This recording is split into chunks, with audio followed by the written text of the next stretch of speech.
How to get super high score in Block Blast. Hey everybody, welcome back to a new video.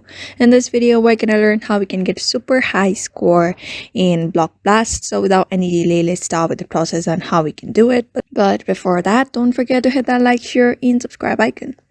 So in order to get super high score in Block Blast, there are certain things that you need to remember. One of them is to make plan in advance.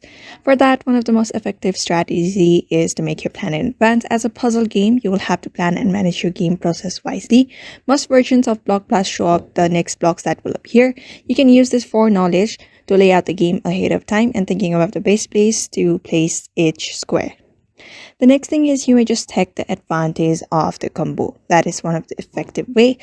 You may just notice and grab opportunities to place blocks that will lead to clearing more than one row or column in the same move.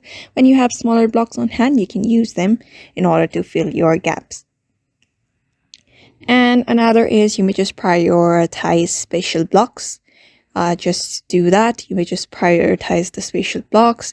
They can be used strategically to clear large portions of the board and break through difficult areas. So we'll just prioritize them, and you need to manage the grid space. Like you need to manage the grid space of the game. If you want to make the game time longer, you have to manage space to room to more blocks. Remember, just don't waste any space, and you need to keep the center of the grid open. Allows more flexibility in placing blocks.